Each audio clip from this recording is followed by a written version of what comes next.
enam, 7, ya.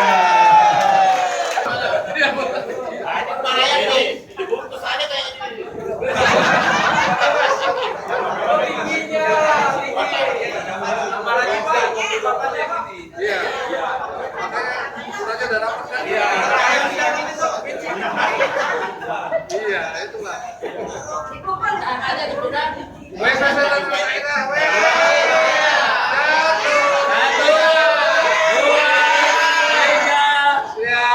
Satu, dua, tiga, 4, 5, 6, 7. Ya, terima kasih. Kelompok 1. Coba takdir lain. Ayo, kan berhasil.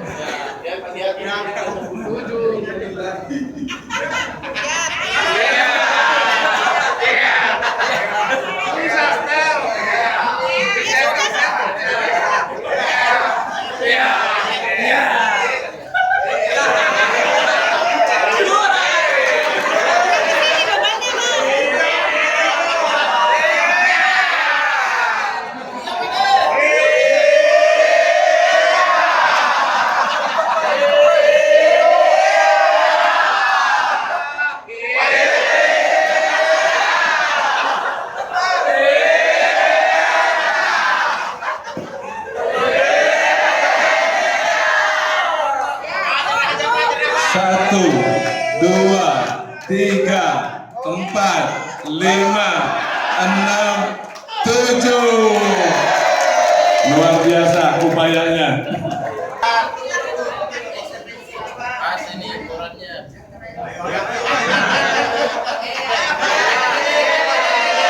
Satu, dua, tiga, 4, 5, 6, 7. Terima kasih. Bos Khalifa. Menara visi. Ya perwakilan Raja Arab ya Mas.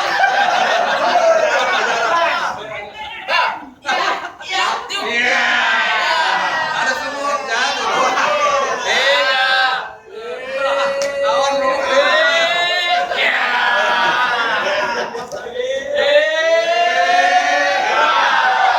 Naturalisasi.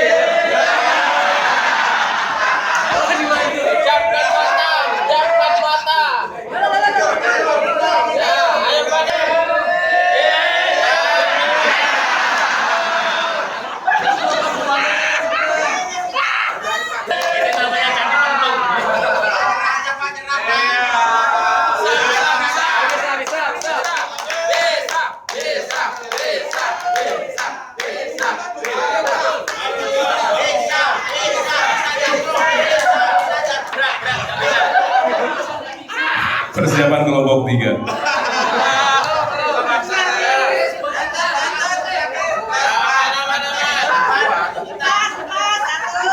Satu, dua. Wes nggak bisa, nggak usah dipaksa.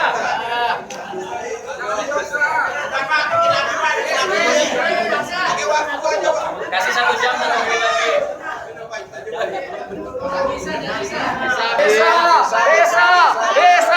Bisa dipegang. Bisa. 1, 2, 3. Kita beri kesempatan 10 detik lagi ya. 1, 2, 3, 4, 5, 6, 7, 8, 9, 10 ya. Terima kasih. Amandemen.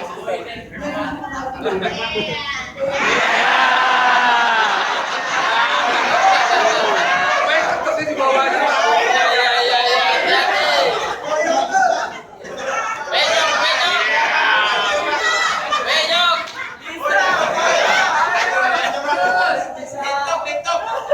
Satu, 2, 3, 4, 5, 6, 7.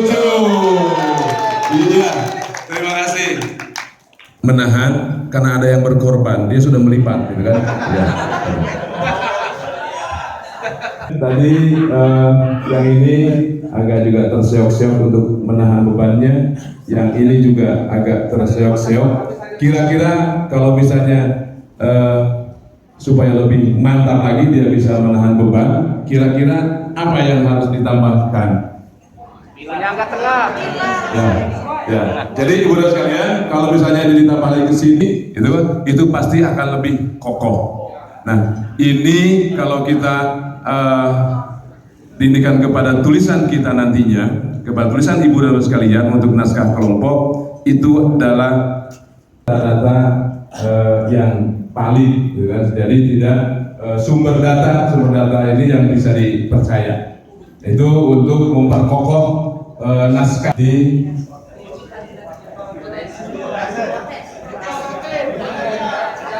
karena takut dituntut harus memberikan hadiah. Hadiahnya malah terbalik. Hadiahnya dari ibu dan bapak sekalian kepada kami, dan sudah terjadi. Pak Yan izin cukup baik, tapi kami diberi perintah tadi untuk membuat apapun alasannya sudah ada, tetapi di negara kita terutama di universitas sering diberikan beban kerja di awal tahun, dikasihkan indikator yang harus kita capai, ternyata di akhir dinilai dengan indikator yang lain. Yang pertama, Pak Yan mengatakan buku 200 halaman, 400 halaman, tetapi kok yang Muji itu 1.200.000 halaman, 200 tidak masuk di kantor untuk menilai kinerja yang sudah kita lakukan. Jadi, betul. Hal ini sering terjadi di negara kita. Satu rim berapa? 500 ya. Apa yang dikatakan saya kira Bapak itu masukan bagi kami untuk kedepannya mungkin lebih ini lagi. Kalau misalnya kami menyampaikan alasan gitu kan, kadang-kadang sudah alasan pembenar atau alasan kita cari kebenaran. Kalau alasan pembenar, kami tadi menyampaikan memang minimal gitu kan, minimal 400 halaman. Jadi kalau misalnya sudah ada di situ, tapi tidak membenarkan apa yang keliru di kami, gitu kan. Jadi memang terima kasih masukannya. Kalau memang dikatakan buku 400 halaman, ya memang 400 halaman. Gitu kan. Beban kerja ada ukurannya. Pada saat di akhir tahun diukur dengan standar yang lain lagi, gitu ya, lain lagi. Baik, terima kasih Pak masukannya. Ya, terima kasih. Nanti kita akan kemarin pengumumannya 6.30 paling lambat ya, menjalankan naskah perorangan.